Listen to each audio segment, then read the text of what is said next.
नमस्कार दोस्तों, नवभारत टाइम्स में आप सबका बहुत बहुत स्वागत है। आज हमारे साथ मौजूद हैं टीवी जगत के जाने माने सितारे शब्बीर अहलूवालिया जी। आशीष सर। शुक्रिया। हम लोग देख रहे हैं कि मतलब आपका जो शो आ रहा है इसमें इतना आप कमाल का काम कर रहे हैं और मतलब एक अलग तरह की केमिस्ट्री देखने को मिल रही है दर्शकों को। जी। कि जनरली क्या होता है कि एक बहुत ही नॉर्मल सा कपल होता है, लेकिन आपका कपल एकदम जुदा है। हाँ, तो उसको लोगों का काफी अच्छा रिस्पांस मिल रहा है। तो मैं जानना चाहूंगा कि आप लोगों की केमिस्ट्री कैसी रहती है सेट पे? ऐसी रहती है। हम हंसते खेलते काम करते रहते हैं। जब रोल होता है तब हम झगड़ लेते क्यूक हैं। और कैरी बनते हैं, थोड़ा वो झगड़ लेते हैं, फिर उसके बाद मस्ती फिर से शुरू हो जाती है।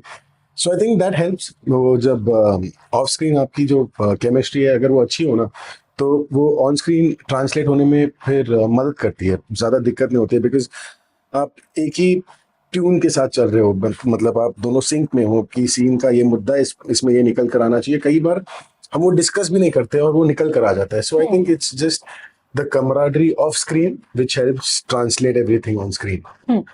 आई मतलब आपके शो का तो नाम भी मतलब उफी लव है मुश्किल कि मतलब बिल्कुल जी।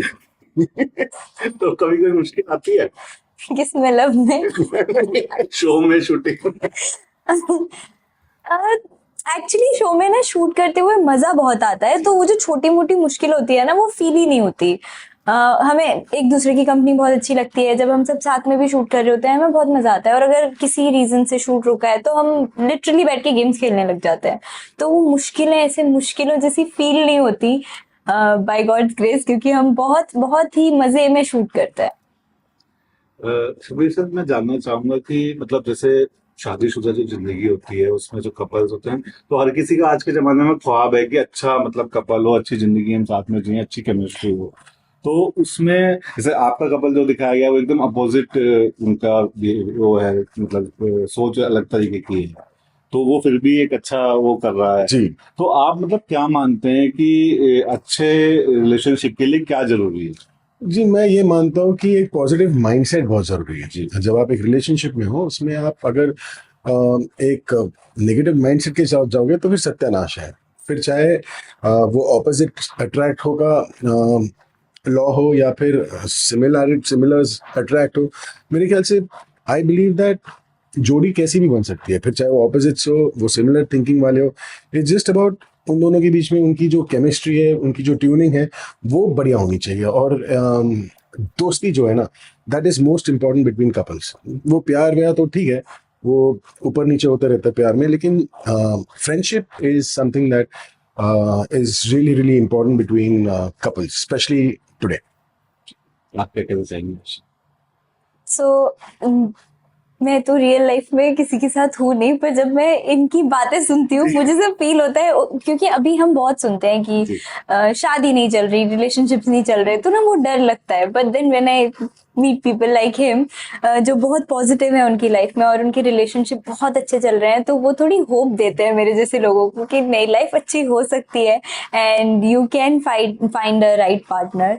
तो जैसा सर ने कहा, दोस्ती आई गेस इम्पोर्टेंट है। अगर वो केमिस्ट्री सेट हो ना, कि टेंशन नहीं हो, कुछ पाना ना पड़े, नो चिक चिक नो झिक झिक, तो इजीली चल जाएगी अच्छे से लाइफ। और एक्सपेक्टेशन ज्यादा मत रखो एक दूसरे से, दैट इज रियली इंपॉर्टेंट। जब आप ज्यादा एक्सपेक्ट करने लगते हो सो फिर चीजें अच्छी नहीं होती है। मतलब आप कुछ एक्सपेक्ट करते हो, वो आपको मिलता नहीं है, फिर आप सड़कर बैठ जाते हो, फिर आप युग जैसे बन जाते हो, सड़ू। सो इट्स वेरी इंपॉर्टेंट कि आप अपनी जिंदगी जिए और आपका जो पार्टनर है आप उन्हें उनकी जिंदगी उनके तरीके से जीने दें। और जब आप साथ में हो तो अच्छे अच्छे अच्छे तरीके से हो, हंसो खेलो मस्ती करो, और यही तो लाइफ है और क्या है। ये बात हम युग को कहना चाहते हैं, युग को समझाना चाहते हैं। Move on. हाँ, एक दिन शबीर और युग की मुलाकात जब होगी ना, प्लीज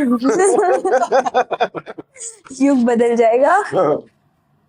तो जैसे जब आपको ये आशीष रोल ऑफर हुआ जी, तो आपके मन में मतलब कुछ दुविधा थी या कुछ मतलब क्या सोच थी आपके मन में इसको लेके?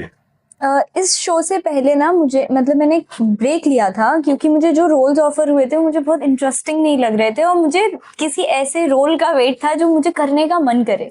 तो जब मुझे ऑफर हुआ तो सबसे पहली चीज जो मुझे पता चली थी वो पता चली थी कि ये शो में है, तो वो सबसे बड़ा ऐसा प्लस पॉइंट था, ये एक्साइटेड। और उसके बाद जब मुझे कैरेक्टर के बारे में पता चला और स्क्रिप्ट के बारे में पता चला, वो बहुत डिफरेंट और इंटरेस्टिंग था, तो कोई रीजन ही नहीं था या दुविधा होने का। देखो मैं बहुत एक्साइटेड थी कि ओके कुछ नया, कुछ अलग। I like it. आपको सर जब ये मतलब शो के लिए ऑफर मिला तो मतलब एक अलग तरह का कॉन्सेप्ट है, जी। तो उसमें लेके आपको मतलब क्या आपका रिएक्शन क्या था?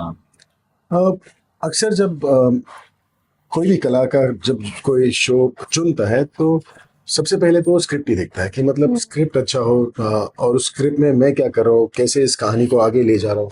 सो ये कहानी जो है बहुत अनयूजुअल है, खास करके टेलीविजन स्पेस में। लोग निर्माता जो है वो जनरली सेफ खेलते हैं कि एक फॉर्मूला है, हम इसमें इस ये डालेंगे, बहू होगी, सास होगी, ये होगा, वो होगा। पर ये जो शो है इसमें हर वो चीज़ हम नहीं कर रहे हैं जो जनरली लोग करते हैं। सो मुझे एक वो बात अच्छी लगी कि मतलब चैनल, प्रोडक्शन हाउस, सबका जो कन्विक्शन था वो बहुत स्ट्रांग था कि हम इसे एक अलग तरीके से प्रेजेंट करें, लेकिन at the same time we will keep it very family oriented. उसे हम एक rom com, family drama, love story, सब कुछ है इसमें। It's a great family viewing show. जो सोनी सब का जो प्रॉमिस है शोज को लेकर, वो उसी जोन में रहकर हम अलग तरीके से इसे प्रेजेंट करें, जो मुझे बहुत खूबसूरत लगा। And obviously the cast is just so fabulous. पूरी टीम एंड स्पेशली आशी, उनके साथ जब सेट पर जाता हूँ ऐसे लगता है जैसे मेले में आया हूँ, पिकनिक चल रहा है पर।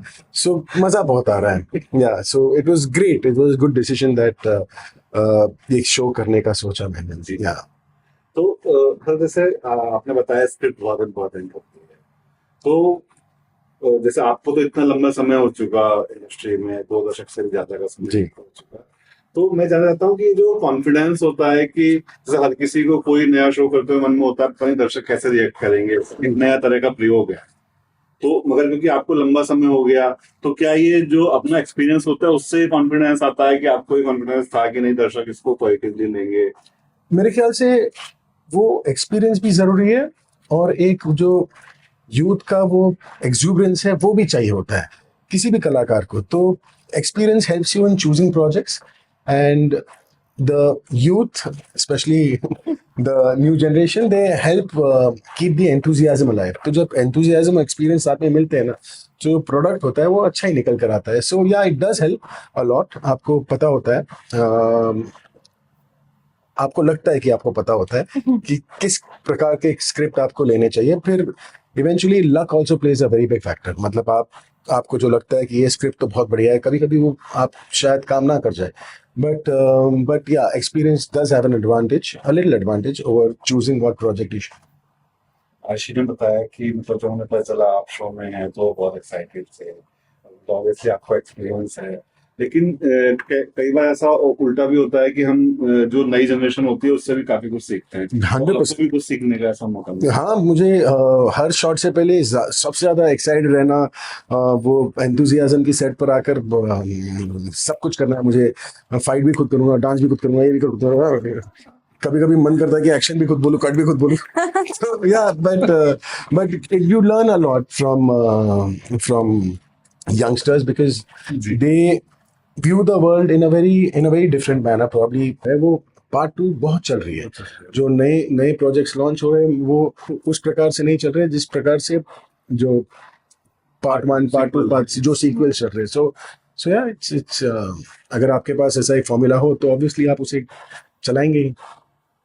तो मतलब आप तो इतने लंबे समय से क्योंकि इंडस्ट्री में काम कर रहे हैं, तो कोई आपको भी ऐसा शो का लगता है कि इस शो का होना चाहिए, या आप मतलब किसी का ऐसे शो का मतलब मन में इच्छा हो कि मैं ऐसा उसका बने तो मैं उसका हिस्सा हूँ? बहुत सारे शोज है मेरे ख्याल से। Definitely circus I think should be remade, but not in a circus backdrop, क्योंकि I don't think circus is मतलब हम इतना सर्कस जाते जी, हैं जी, जी। जितना कि पहले जाते थे, लेकिन उसी किस्म का शो एक अलग सेटिंग में अगर आप बनाए ना आज के तारीख में, आई think that should do really well. Also a show like ज़बान संभाल के, इट्स अ शो जिसमें सारे पुराने दिन याद दिला। हाँ, और क्योंकि ये सारे मजेदार शोज थे, जैसे ज़बान संभाल के में आप पूरे हिंदुस्तान को एक ही क्लासरूम में देख रहे हो, और इससे बढ़िया क्या हो सकता है? मतलब everyone would identify with their character and it's fun. अच्छा है, प्लीज ये सुनो और बनाओ, मैंने नहीं देखे शोज, आई वॉच। सामान समझ के नहीं देखे? अरे हाँ, वही मैं आपसे पूछना चाह रहा था कि मतलब जैसे आप सर ने तो बता दिया कि भाई ये वाले शो, और मैंने उनको कह दिया कि हाँ आपने पुराने तो याद दिला दिए, लेकिन मैं अब आपसे पूछना चाहता हूँ कि नई जनरेशन कैसे रिलेट करेगी उनसे?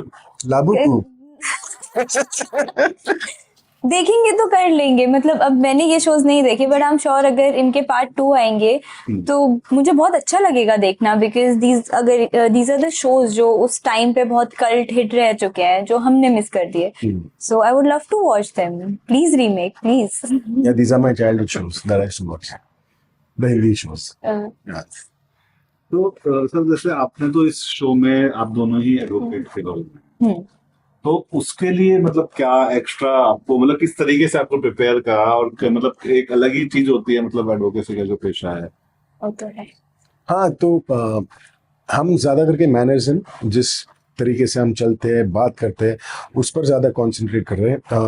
हम लॉ की डिग्री तो उसमें 2-4 साल लग जाते हैं लाने में, हम 2-3 महीने के प्रिपरेशन में क्या ही कर लेंगे। जी। So what we do is हम सीन वाइज, जैसे अगर हम किसी एक केस को टारगेट कर रहे हैं तो हम उस केस को लेकर उस पर स्टडी करते हैं, ना कि पूरे बुक को खोलकर कि हम लॉयर बन रहे हैं, नहीं। But we try and keep it as natural, as realistic and as original as possible without getting too over dramatic. हम ये शो को बहुत रियल स्पेस में प्रेजेंट करते हैं, मतलब एवरीवन, अगर आप ये शो देखेंगे तो सब लोग इसे बहुत नेचुरल, बहुत रियल जोन में रख रहे हैं। There is no over the top dialogues, हम और